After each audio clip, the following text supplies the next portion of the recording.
may lalaking naglalakad sa talampas sa madilim na kalsada na walang bahayan.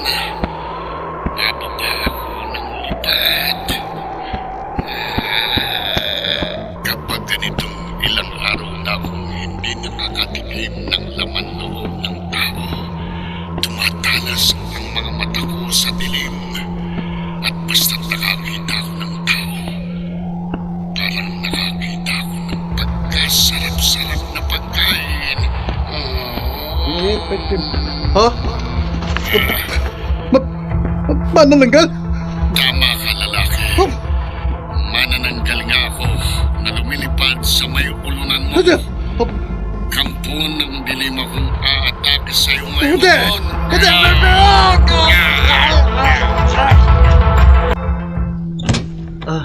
Chadorang, bakit niyo po isinara ang bintana nitong kwarto?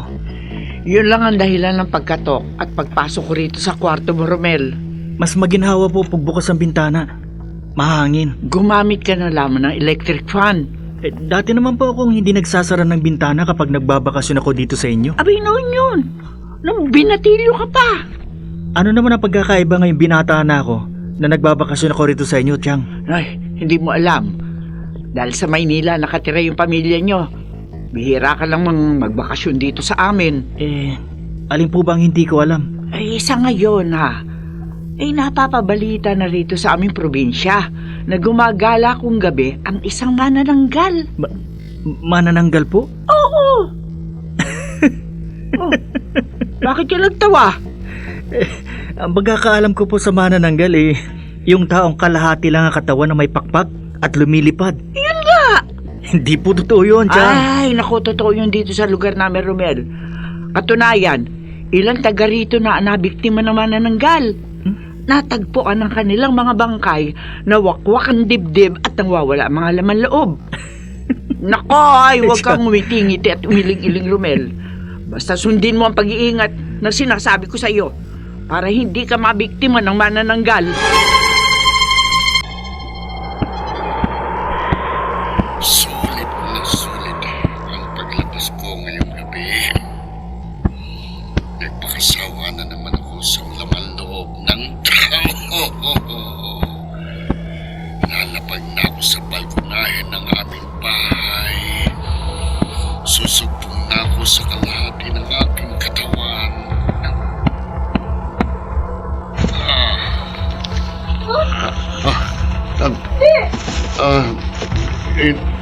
Nina? Isa kayong manananggal! Nina, huwag kang umiyak. Huwag kang matakot sa akin. Hindi ko akalain. Oo, anak. Totoong nakita mo rito sa ating balkonahe. Umuwi akong lumilipad na kakalahating pang-itaas na katawan at sumugpong ako sa ibabang bahagi ng aking katawan bago unti-unting naglaho ang aking mga pakpak. Kayo pala? Kayo po pala ang napapabalitang manananggal na gumagala at nagsasabog ng lagiyom dito sa ating probinsya. Matagal na. Parehas kami ng iyong ina nung napubuhay pa siya. Sinamampalad nga lamang ang inay mo nung huli siyang nanbiktima na napatay siya ng asawa ng babaeng kanyang biniktima bago ko napatay ang lalaking yon. Hindi pala totoong na-aksidente si inay nung nakaraang taon. Hindi. Ipinaalam ko na sa iyong buong katotohanan. Tama lamang na nadiskubre mo ang tunay kong pagkatao. Dahil malapit ka nang sumapit sa iyong 18 taong gulang. Ang araw na gaya ko, ikaw rin ay magiging kampo ng dilim. Hindi po totoo yan, Tay. Totoo, Nina. Anak kita. Akong iyong ama.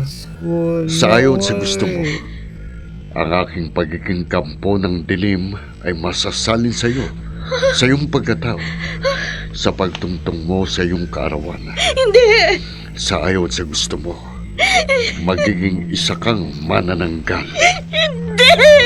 Hindi! Tricycle! Tricycle! Nina! Sa simbahan tayo, kuya. Pakibilisan mo lang ha. Nagmamadali ako. Nina! Sandali lang! Sige na, kuya! Okay. Ano ba nangyayari sa babaeng yun? Nung tawagin ko naman napalinga. Pero, kahit nakita niyang papalapit ako, pinaalis pa rin niya yung tricycle. Di man lang ako pinansin. Edna? Kilala ba kita? Ikaw si Edna, hindi ba? Ako nga. Ako si Romel, yung pamangkin ni Chadorang na paminsan-minsan. Nagbabakasyon sa kanila. Ah, oo, natatandaan na kita. Nung huling nagbakasyon ka sa tiyahin mo, nakalaro ka pa nga namin ng taguan ng mga kaibigan ko eh.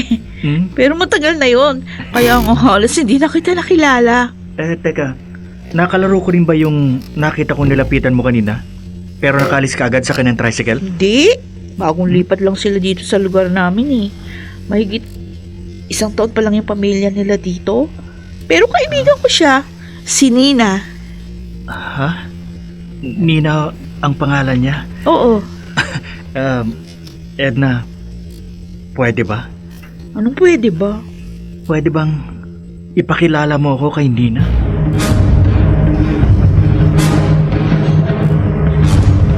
Nina, maniwala ka. May gusto makipagkilala sa'yo, kaya nga ako nagpunta dito sa inyo eh. Romel ang pangalan niya. Edna, ang problema kung pag-usapan natin habang wala rito sa amin ng itay ko. Ang mabigat na problema ko. Bakit? Ano bang... Kaibigan kita. Kaya ipagtatapat ko sa'yo lahat. Kaya ako nagpunta sa simbahan kanina. Oh, Kaya nagdasal ako. Ayoko mangyari sa akin ang ipinaalam sa akin ng itay ko. bakit? Edna, ayoko. Ayoko maging isang mananangkal.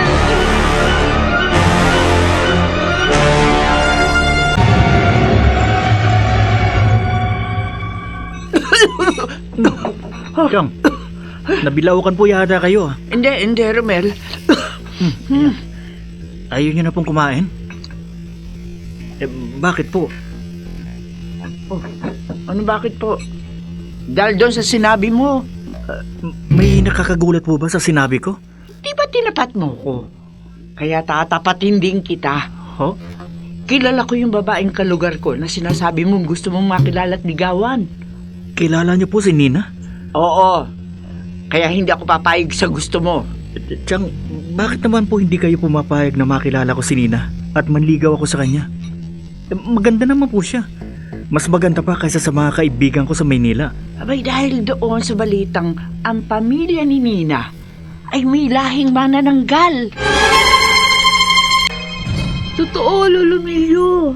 Totoong sinasabi ko sa inyo. Kung gusto nyo, sasama ko pa si Nina dito sa inyo para maniwala kayo. Di na kailangang isama mo pa dito sa akin ang kaibigan mo. Edna, Magsasabi po ba ako sa inyo ng hindi totoo? Apoy niyo ko. naniniwala naman ako sa iyo. Naniniwala rin po kayo sa pinagtapat sa akin ni Nina na yung pamilya niya may lahing manananggal? Oo, pero Pero ano po, Lolo Milyo?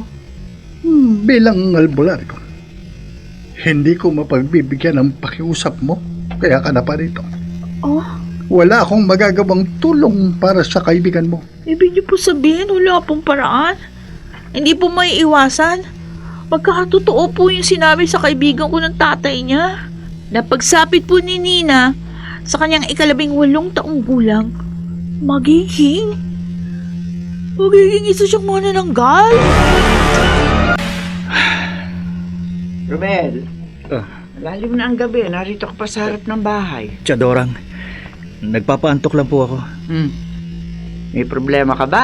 Wala po. Oh, ikaw na rin ang nagsabi na kapag may gumugulo sa isip mo, naninigarilyo ka.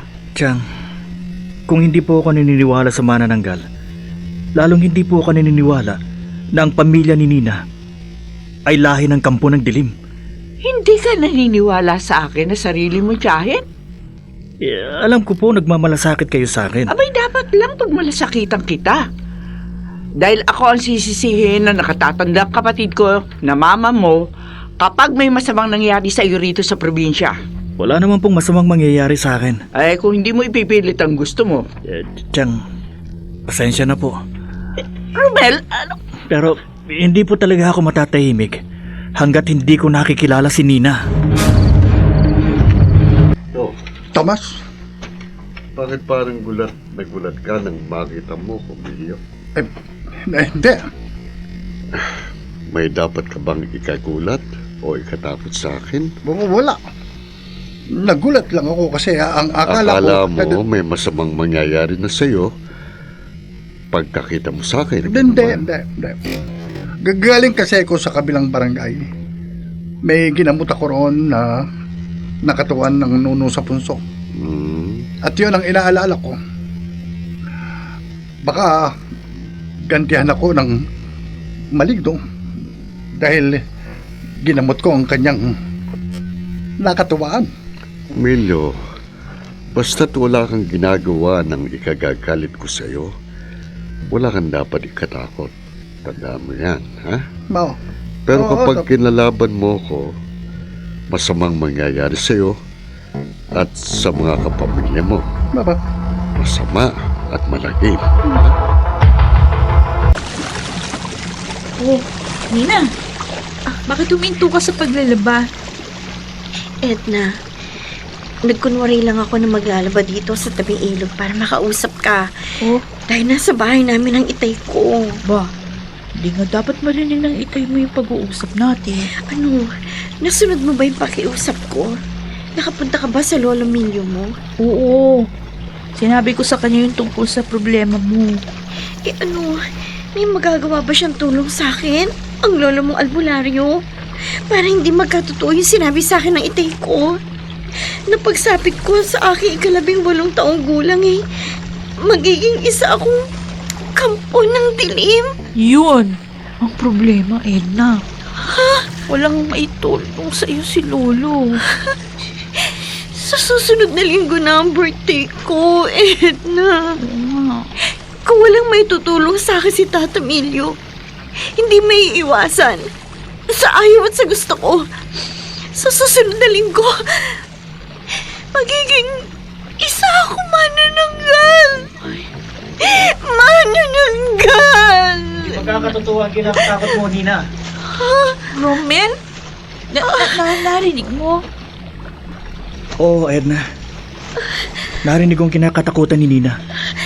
Narinig ko na siya ay magiging isang manananggal. Wala kang maitutulong sa akin. Mayroon. Maging ang lolo ng kaibigan ko na isang magaling na albularyo. Walang maitulong sa akin. Wala ka namang dapat na ikatakot. Dahil hindi totoo ang manananggal.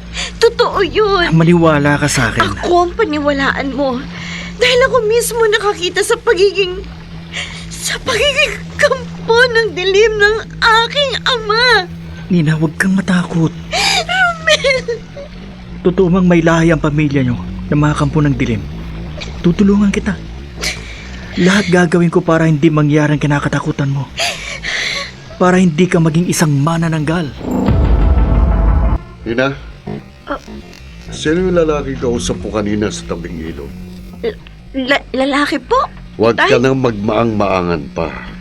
Ako mismo nakakita sa inyo habang nagpapaligo ako ng kalabaw sa di kalayuan sa inyo.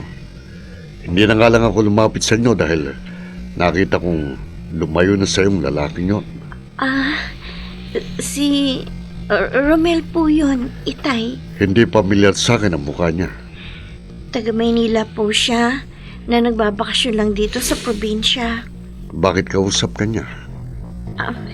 Ipinakilala po siya sa akin ng kaibigan kong si Edna. Huwag ka na uling makikipag-usap sa lalaking yon, ha? Itay? Kahit kaninong lalaki, huwag kang makikipagmabutihan. Huwag na huwag, ha? Kung ayaw mong matikman ang galit ko.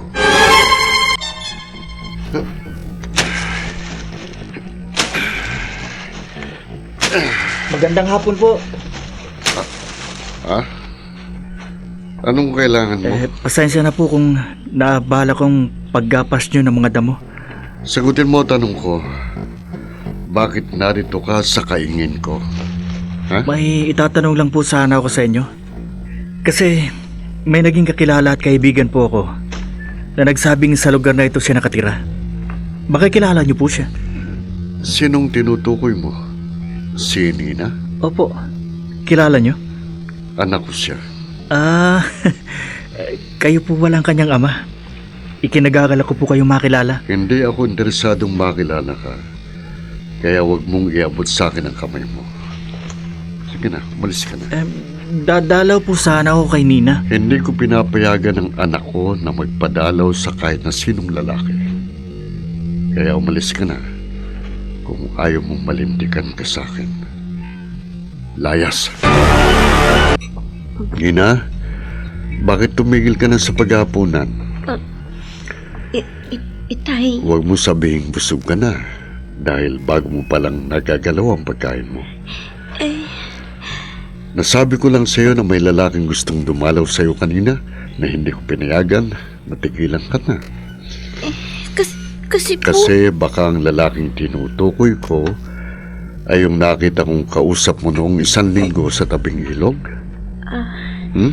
Nasabi nga po niya na gusto niyang dumalaw sa akin. Bakit siya dadalaw sa'yo? Kasi nabanggit po sa kanya ni Edna na... Na ngayon ang kaarawan mo? Opo. Lalong walang dapat dumalaw sa'yo dahil kaarawan mo na. Itay, Alam mo kung bakit. baka hindi po magkatotoo yun, Tay. Hindi maaaring hindi magkatotoo ang nakatakda.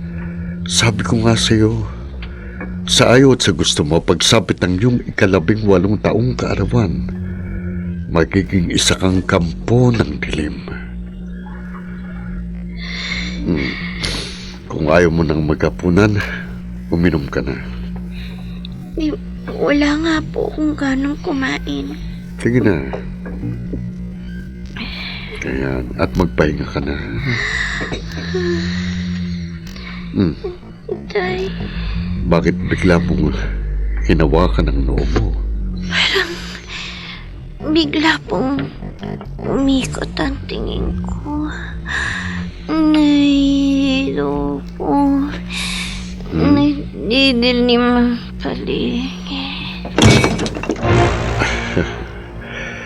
Hindi maiiwasan ang nakatakda, Nina. Sa ayaw at sa gusto mo, gaya ko, magiging isa kang kampo ng dilim. Isang panananggal.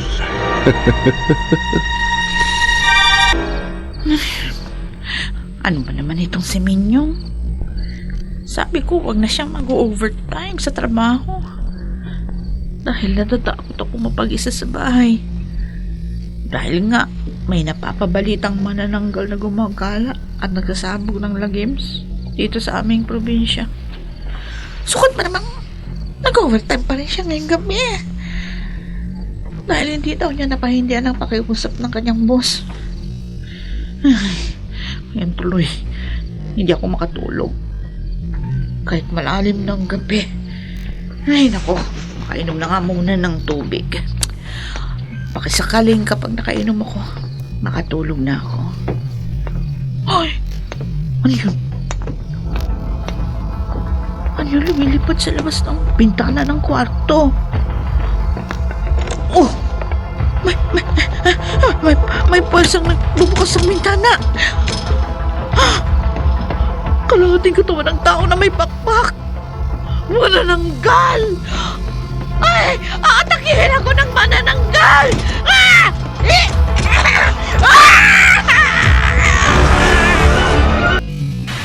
Kung hindi sana tumutol ang itay ni Nina, sana nadalaw ko na siya kanina sa kanila at nabigyan ko sana siya ng regalo sa araw ng kanyang kaarawan. Ano yun? May babaeng sumigaw? Sino kaya yun? Bakit siya sumigaw? Ano yung lumipad palabas sa bintana ng isang bahay? Isang taong kalahati ang itaas na bahagi ng katawan at may pakpak. Manananggal? Totoo kung ganun na may manananggal sa probinsyang ito. Ayun, lumipad siya papalayo. Pupunta ako sa bahay ng pinanggalingan ng manananggal. Baka ang narinig kong babaeng sumigaw kanina ang biniktima ng manananggal.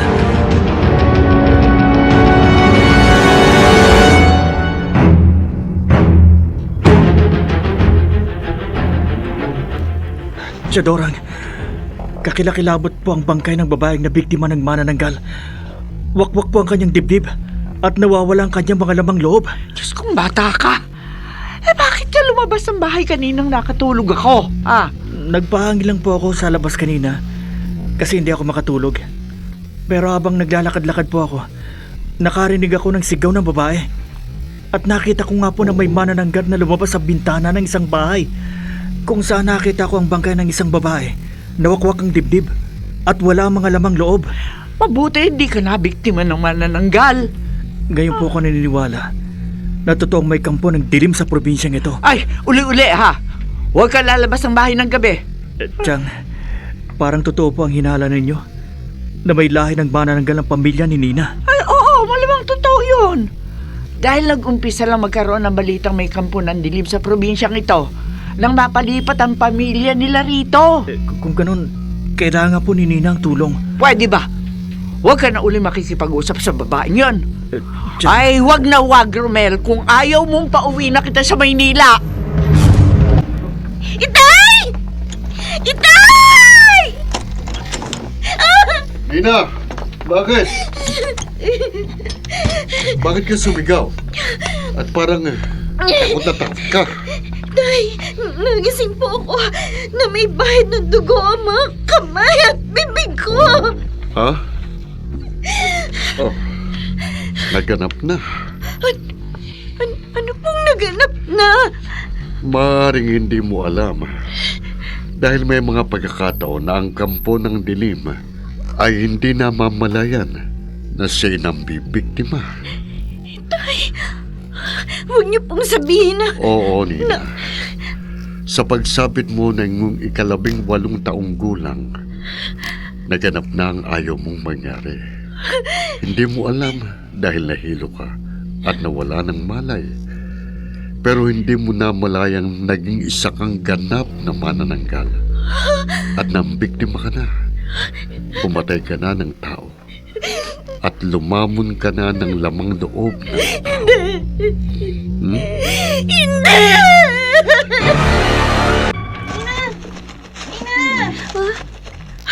Nina! Teka lang! Sandali lang, Nina! Edna! Ano ba? Kung kailan naman kita tinawag at papalapit ako sa'yo, tsaka ka naman hahangos papalayo. Edna, hindi ka na dapat lumalapit sa akin. Bakit naman hindi? Kaibigan kita. Magkaibigan tayo. Kaya babatiin kita sa kaarawan mo kahapon. Lumiyo ka na sa akin para hindi ka mapahama. Ano ka ba? Hindi kita maintindihan. Edna, nangyari na. Nangyari na ang kinatatakutan ko. Anong? May kabarangay tayong biniktima ng manananggal kagabi. Ha? Wakwak ang dibdib at nawawala ang mga laman loob niya. At ikaw ba ang... Ako yun. Ha? Sabi ng itay ko nahilo ako kagabi at nawala ng malay. Kaya hindi ko alam na naging manananggal ako. At nabiktima. Baka naman hindi totoo yun. Totoo. Naniniwala ako sa itay ko. Dahil nang magising ako, may bahid ng dugo sa mga kamay at bibig ko. Ano? Palatandaan, ako nga pumatay sa kabarangay nating nabiktima ng manananggal. Nina? Kaya Edna, huwag ka nilalapit sa akin. Huwag na! Para hindi ka mapabilang sa mga biktima ng manananggal. Hoy! Sandali, Nina! Sandali lang! Nina!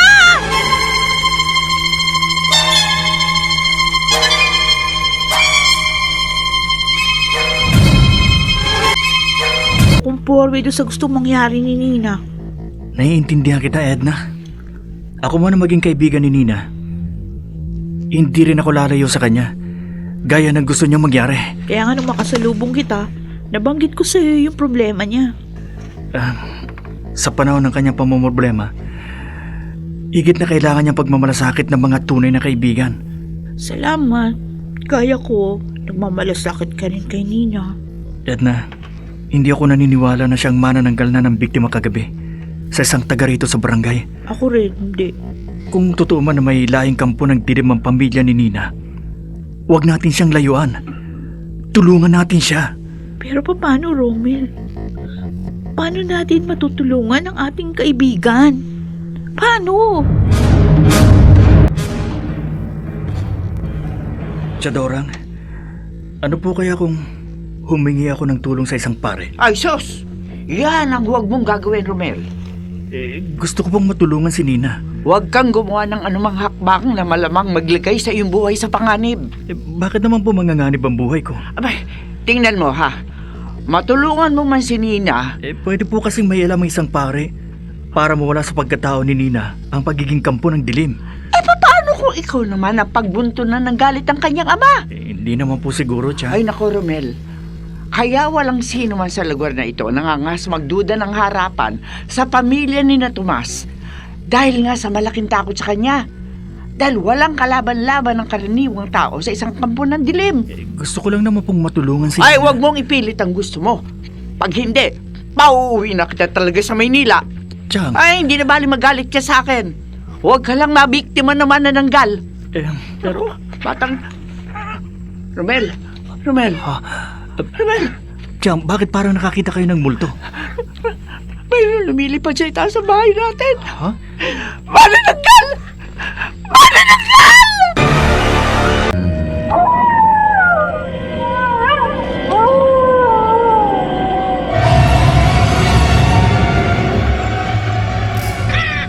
Romel, isara mo agad ang bintana nitong bahay, dali. Huwag po kayong matakot, Chang. Magkulong tayo rito sa bahay para hindi tayo mapasok na manananggal. Hindi po manananggal yung lumilipad sa itaas ng bahay. Uwak po yun. Uwak, Oo. uwak. Oh, ayun. Lumipad na papalayo. Ay, oh, Diyos ko, salamat po. Uwak lang pala yun. Huwag po kasi kayo matakot kaagad, Chang. Baka dahil po sa takot nyo. Baka kung anong mangyari sa inyo. Ay, Lolo Emilio, ano po? Kawan ka ng Diyos, Edna. Kumusta kayo ng pamilya mo dito? Mabuti naman po. Ay, halika, pasok po kayo. Hindi na. Dumaan lang ako dito sa inyo dahil may ginamot ako malapit dito sa bahay nyo. Kinumusta ko lang kayo. Ngayong malaman kong mabuting kalagayan nyo, hindi na ako magtatagal. Ingat po kayo sa pag-uwi. Kayo ng pamilya mo ang mag-ingat. Ho, Lolo? Basta ko, gagawin ko ang lahat para maging ligtas ang buong angka natin sa manananggal. Hindi dapat malaman ni Chadorang at ng kanyang pamilya na lumabas ako ng bahay ngayong gabi. Desidido na ako. Hindi ako babalik sa Maynila nang hindi ko natutulungan si Nina. Dito ko dadaan sa sagingan para madali ako makarating sa kanila. Hindi alam ni Chadorang na habang nasa palengke siya, nagpunta ako sa simbahan kanina at humingi ako sa pari ng binditadong tubig, ang holy water, na baka sakaling makatulong kay Nina. May lumilipad sa itaas ng puno. Manananggal! Kanina ko pa inaabangan ang paglabas mo ng bahay, lalaki. Manananggal! Hindi ako natatakot sa'yo! Wala kang laban sa akin. Itong isang botelya ng binditadong tubig! Mamamatay ka! Isasaboy ko sa'yo to! Alika! Hindi mo ako mapipinsala. Hindi ka na ano sa binditadong tubig? Sasakmalin kong dibdib mo. Lalamunin kong lamang loob mo. Papatayin kita.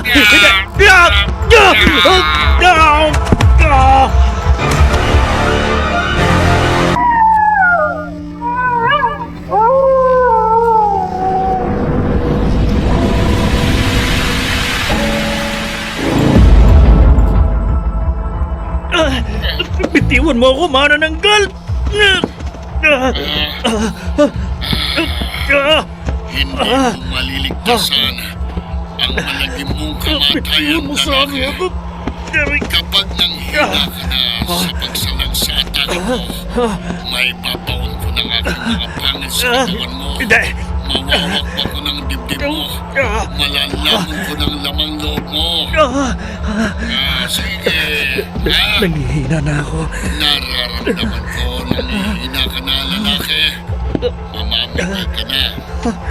Ipapaon ko ng mahaba at matatalas kong mga pangil sa dibdib mo. Manananggal! Huwag mong patayin si Romel! Nina! Huwag! Kapag pinatay mo si Romel, maaabutan ka ng mga barangay tanod na hiningan ko ng tulong.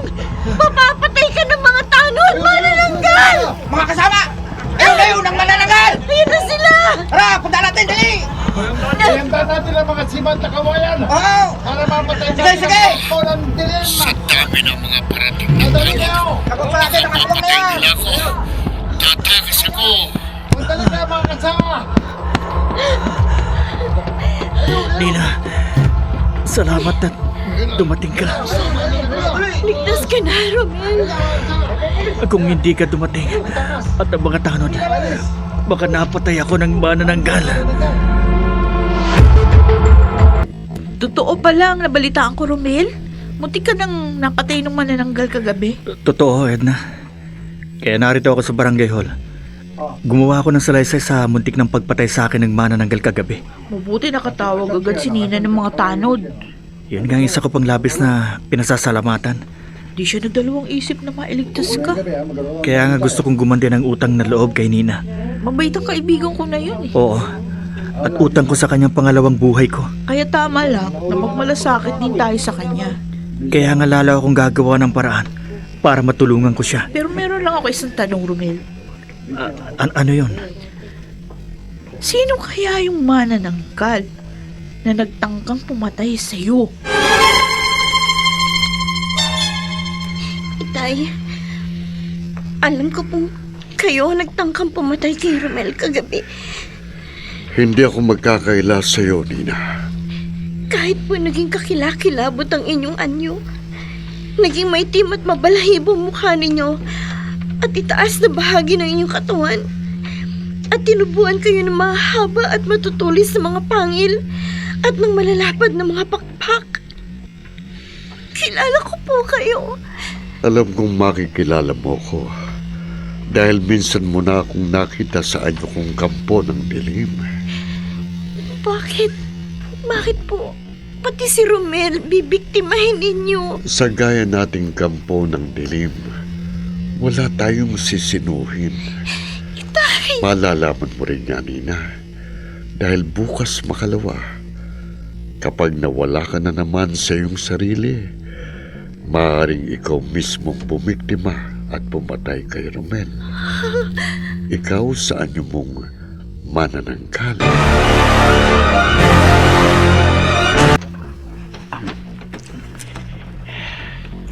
Chadorang, nakatiyempo po ako sa likod bahay ng isang buwig ng saging na pahinog na.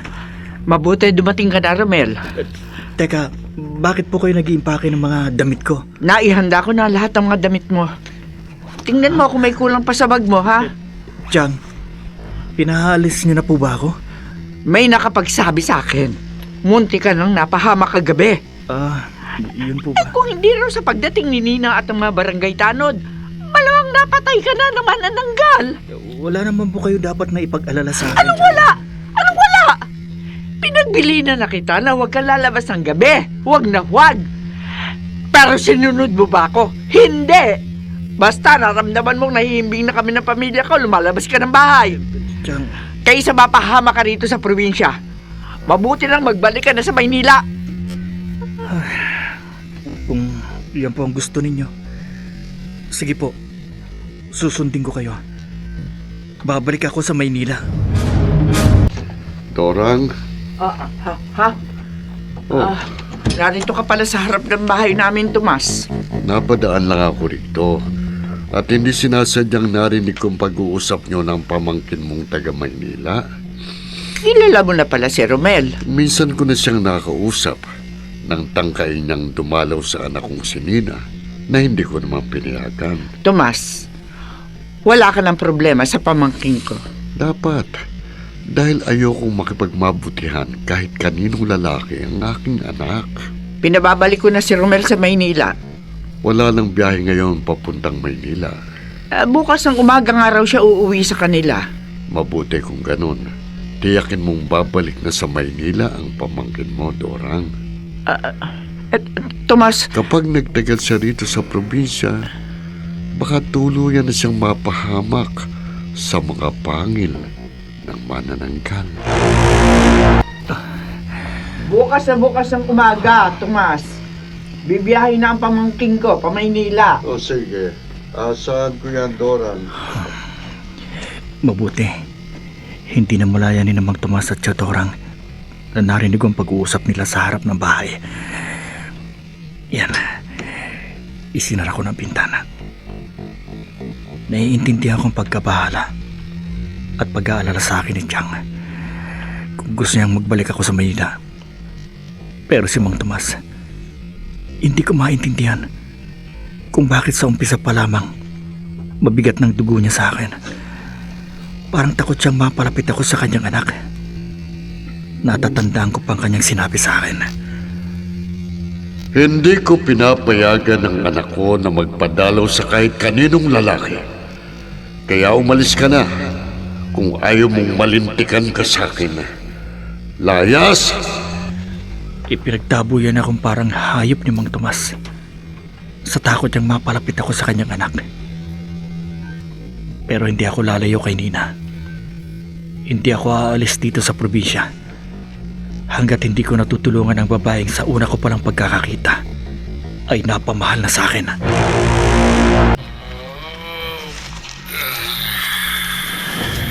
Itay! Gising ka pa pala, Nina. Itay! Bakit nag-anyo na naman akong manananggal? Bakit mo tinatanong?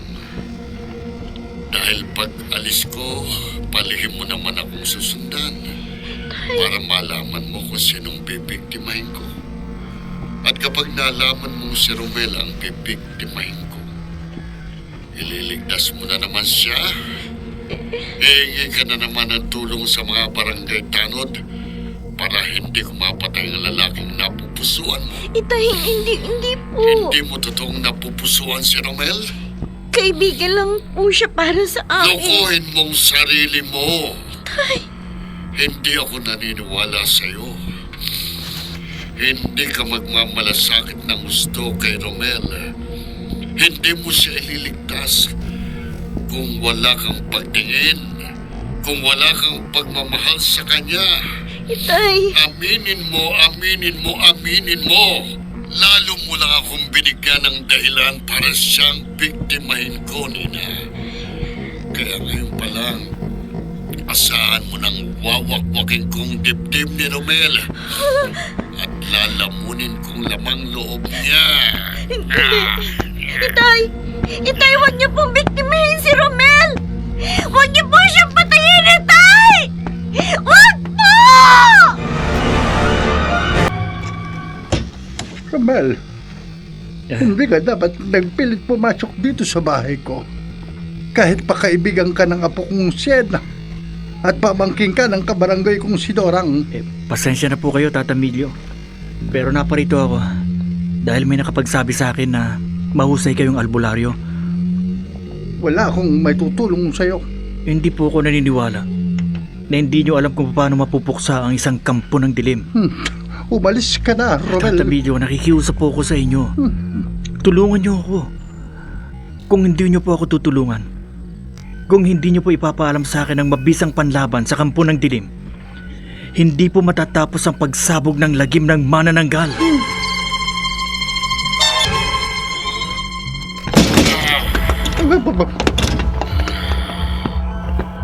Manananggal! Oo, Emilio. Manananggal. madilim akong nagwasak at pumasok sa bintana ng bahay mo para biktimahin ka. Bakit akong bibiktimahin mo? Hindi kita kinakalaban. Hindi ako gumagawa ng paraan para mapusa ka. Para hindi mo ako biktimahin 10 ng aking mga kamag-anak. Sinungaling! Totoong sinasabi ko sa iyo, Tomas. Hindi kita dinamay at ang kapamilya mo sa mga nauna kong biktima. Dahil inasahan ko na hindi mo ako kakalabanin. Pero nakita ko, pinapasok mo rito sa bahay mo si Romel. Nagpilit siyang pumasok at alamin kung anong mabisang panlaban sa kampo ng dilim. At tinuruan mo siya kung paano niya ako mapapatay. Hindi. Hindi mo ko malilinlang. Papatayin kita! Ay! Ito ko! Ay!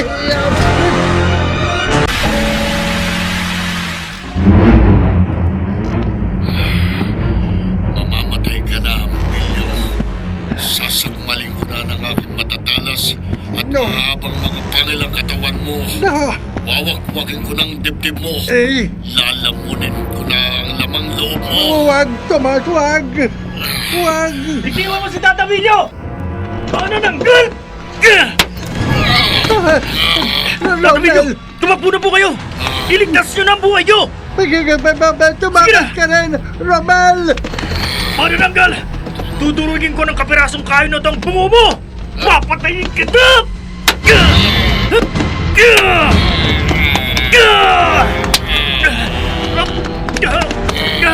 Ano? Ha? Halika, Ay! Hindi mo ko Bitiwan mapapatay. ng kahoy!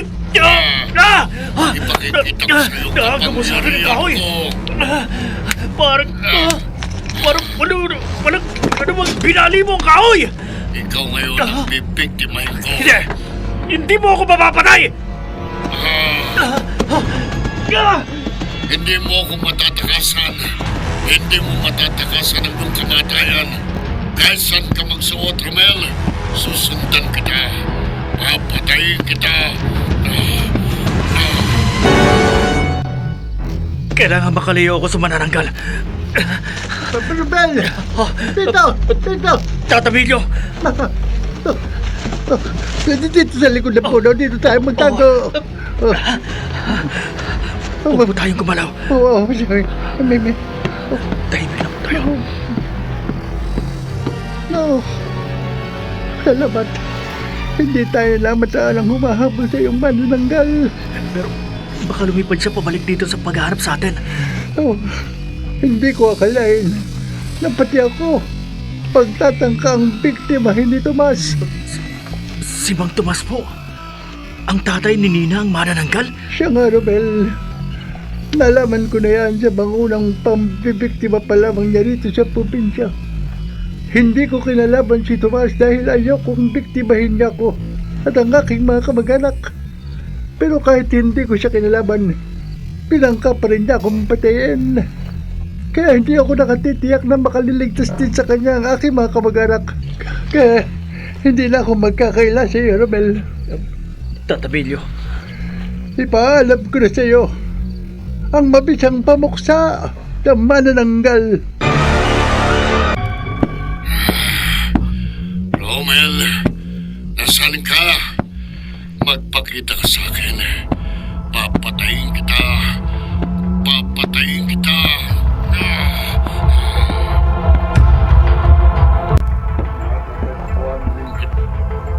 Matatagpuan rin kita, Romel. Mapapatay rin kita. Oh, Diyos ko. Kanina pa pabalik-balik sa itaas ng bahay namin ang manananggal. Mabuti na lang. Lumayo rin siya habang hinahanap ko si Romel. Saan kayang pamangking ko? Asaan siya? Bakit wala rito sa bahay si Romel? Bakit hinahanap ng manananggal si Romel para patayin?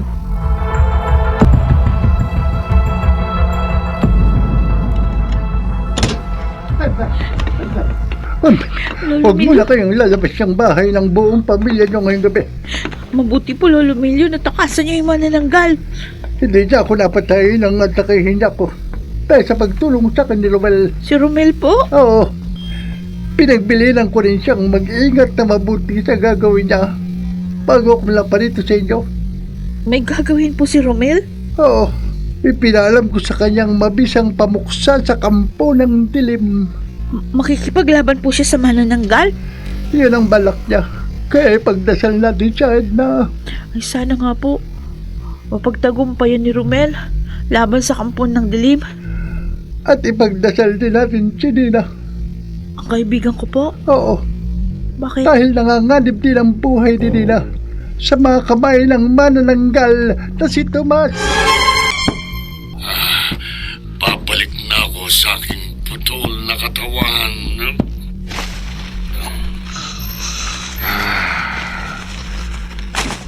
Nina, matuwa ka. Magsaya ka. Bakit po ako magsasaya, Itay? Umuwi ako. Nagbalik ako sa anyo kong tao nang hindi ko napatay si Romel. Salamat po. At nagbagong isip nyo. Hindi nagbagong isip ko. Desidido pa rin akong mapatay ang lalaking alam kong natutuhan mong mahalin. Ito'y nakikiusap po ako. Nagmamakaawa sa inyo. Huwag niyo na pang idamay si Romel sa mga naging biktima Huwag ninyo. mo kong turuan ng dapat kong gawin! Iwan niyo ang braso ko, Itay! Nasasaktan ako! Umuwi ako. Nagkatawang tao ako dahil hindi ako makapapayag na maunahan pa ako ng ibang lalaki sa'yo. Anong ibig niyo pong sabihin? Magiging akin ka. At magsasama tayo sa habang buhay. Itay! Hindi niyo alam ang sinasabi niyo! Hindi ako papayag na ibang lalaki pang makinabang sa matagal ko ng pagkupkop at pag-aalaga sa'yo. Magiging akin ka. Itay! Hindi. Magiging akin ka. Sa ayaw at sa gusto mo. Itay, wag! Anak niyo po ako! Hindi kita tunay na anak! Hindi niyo ako tunay na anak. Oh! Hindi kita katugo. Ampong ka lamang namin ang asawa ko. Hindi kami magkaanak. Kaya inampun ka namin nung sanggol ka pa lamang. At pinapaniwala ka lamang naming tunay naming anak. Pinainom lamang kita ng pampatulog. Pinapaniwala lamang kita na magiging isa ka ring kampo ng dilim sa pagsapit mo sa iyong 18 taong kaarawan para hindi ka na lumayo sa akin at hindi na tayo magkahiwalay sa habang buhay. Hindi! Wala kang magagawa, Nina. Sa ayaw at sa gusto mo, angkinin kita. At magsasama tayo habang buhay. Sa habang buhay. Wag! Bitiwan niyo! Walang mangyayari sa pagpaglas mo. Sa ayaw at sa gusto mo, magiging akin ka. Iwan mo si Nina! Ano? Romel! Lumayo ka na rito, Nina! Ako nang bahala sa kampo ng dilim na to! Sige na! Mag-iingat ka, Romel! Oo! Tama lamang na dumating ka, Romel. Para tuluyan na kitang mapatay. Bago mo ako mapatay, manananggal! Ano yan? Anong laman ng supot na yan? Asin! Asin? Oo! Ibubuhos ko ang lahat ng asin na ito Wag! sa ibabaw ng kalahati na iyong katawan! Wag! Wag! Ibubuhos ko ng ganito!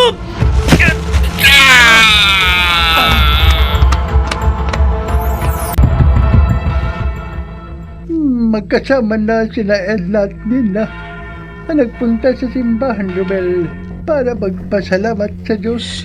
Nagpapasalamat din po ako sa inyo, Tata Emilio. Nailigtas ko po si Nina. Napatay ko si Mang Tomas dahil sa itinuro niyo sa akin na mabisang paraan ng pagpuksa sa isang manananggal. Naawa rin kasi ko kay Nina na sa unang pagkikita ko pa lamang naramdaman ko ng hindi tunay na anak ng kampo ng dilim na si Tomas at pinagbabalakan siya ng masama ng kanyang ama-amahan. Ngayong wala na po ang kampo ng dilim na nagasabog ng lagim dito sa probinsya. Wala na rin dapat ikabahala at ikatakot si Nina. ang babaeng matagal ding naniwala na siya ay anak ng manananggal.